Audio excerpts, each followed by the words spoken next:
What's going on, everyone? Welcome back to the Need to Know Talk Show. I'm your host, Donovan Marquez, and today, this episode is going to be a little different.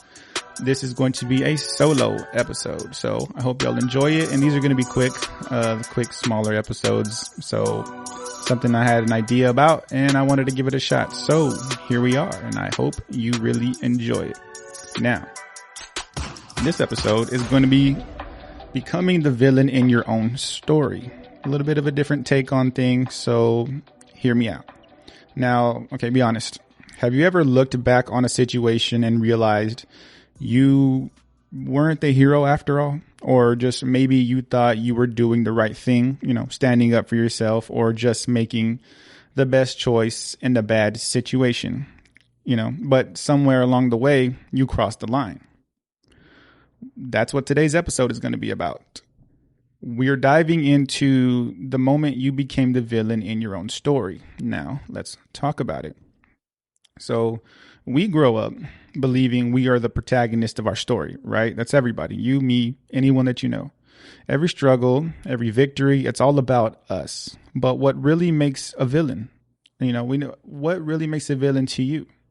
A villain isn't just something that you see in the movies, the really, eternal bad guy and stuff like that. Sometimes it's just a person who lets their flaws take over, whether it be ego, fear, pride, revenge. These are things that don't always feel evil in the moment, you see, but long term, turns out the motives, you had the ulterior motive behind these things. So let me try to give you an example. It's really popular. Okay, so everyone's heard of Breaking Bad, right? So let's think about Walter White, the main guy from Breaking Bad. He started with good intentions, right? To provide for his family. But at what point did he stop being the hero of his story? At what point does survival become selfishness?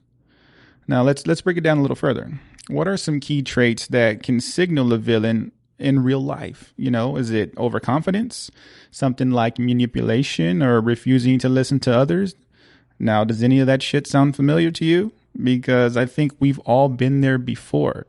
So, with that being said, how do we even become the villain in the first place? Because becoming the villain isn't always a dramatic fall from grace. If you're familiar with the Bible, you're not Lucifer, being casted out of heaven type deal. Sometimes it just happens in small, quiet moments, a small little lie that we tell ourselves to justify our actions. Even a betrayal we pretend doesn't hurt somebody, or a decision that in hindsight was purely selfish. And that being said, it's in determining which is which, Now, okay, let me give you an example that's super popular today. We've covered this in previous episodes. Have you ever just ghosted somebody because it was easier than having a hard conversation with them? Or have you ever blamed someone else for something you knew deep down was your fault?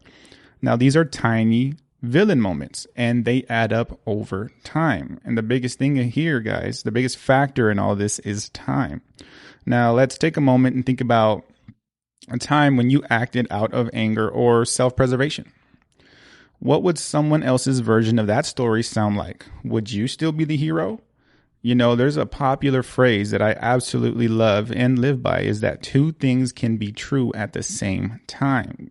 Write that shit down. Two things can be true at the same time. Okay. Now, I want you to take a second and think, have you ever hurt someone and convinced yourself it was their fault? Or maybe you told yourself they deserved it, or that you had no choice, quote unquote, no choice. It's a dangerous mindset, and one that keeps us from accountability. Okay. A lot of people keep from personal accountability when it comes to the emotions of other people. Now, are you always responsible for how people feel? Absolutely not. That's personal responsibility. But guys, air quotes, you are responsible for how you make somebody feel. Okay. Now, like me, for instance, okay, I'm no saint. I've had my fall from grace before. I've hurt people. I've lied. I've cheated. I've stolen. I've done all those things. and I'm not proud of them. They were a part of me at that time. But guys, it's all about personal accountability. At some point in time throughout what I was going through, I realized that I was the problem in my story. It wasn't somebody else. I couldn't blame anybody but myself. And that's what you have to realize. Okay. Now, the big one, let's talk about relationships. Okay. Everyone wants to be in a fucking relationship of some sort, whether it's romantic, friendships, or even ones you have with family. Okay. Now, have you ever been the toxic one without realizing it? Probably. Sometimes our inability to communicate or our unwillingness to admit fault makes us the villain in someone else's narrative. You have to understand that, okay?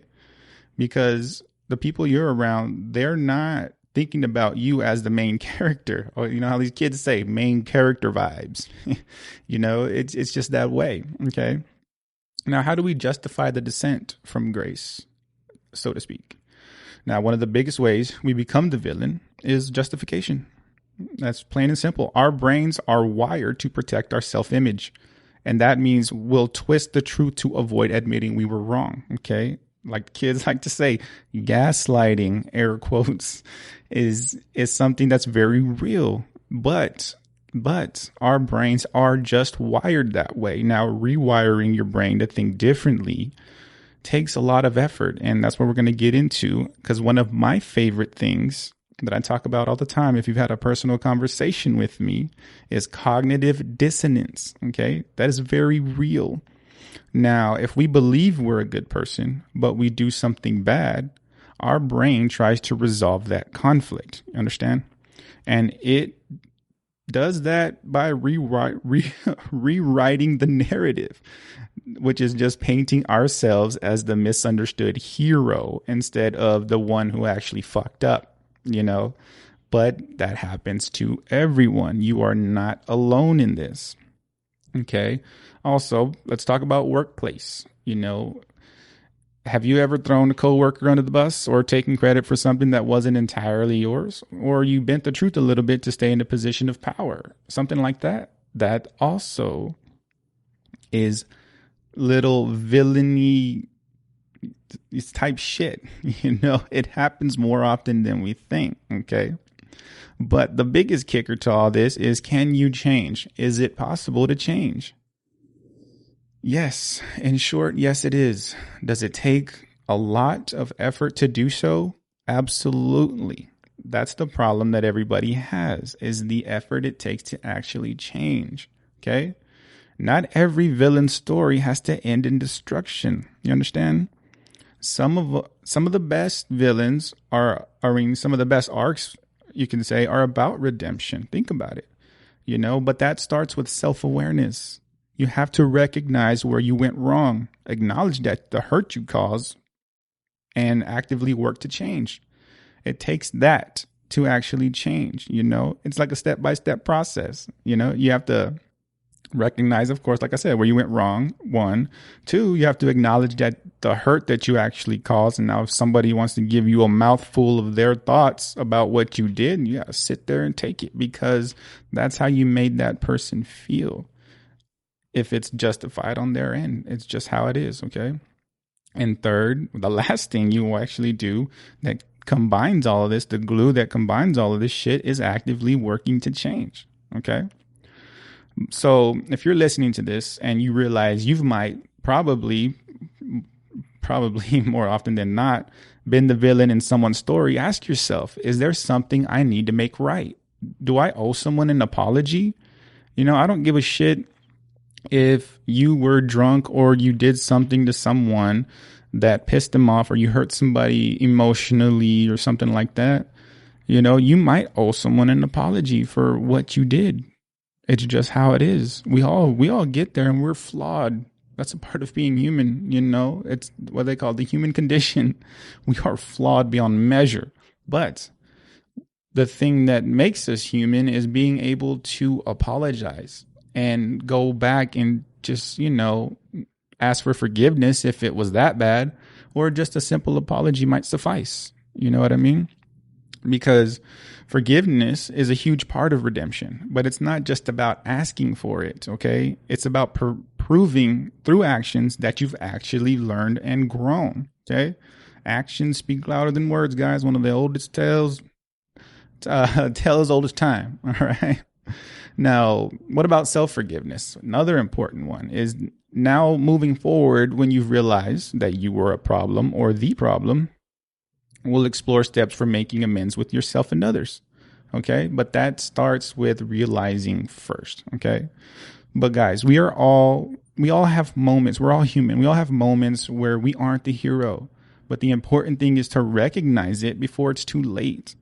Now, are you currently making choices that might turn you into a villain, or are you on the path to redemption? And I will tell you, it could be different depending on who you're talking about, because you can be the villain over here and you could be seeking redemption over here, but it's trying to remove yourself from being the villain altogether. Okay. Now, as always, guys, I'd love to hear from you. This podcast, me and Justin would love to hear from you. Have you ever realized, too late that you were the bad guy in a situation? Let's talk about it. Share your stories with us on Instagram. DM us. Throw it in the comments like, hey, I got something I want to talk to you guys about. We would absolutely love to hear it. But as always, guys, thanks for tuning in. And if you really enjoyed this episode, be sure to subscribe and leave a review. And just always remember that self-reflection is a step towards change, okay? And we'll see y'all on the next time. And as always, we love you guys, and we'll see you on the next episode.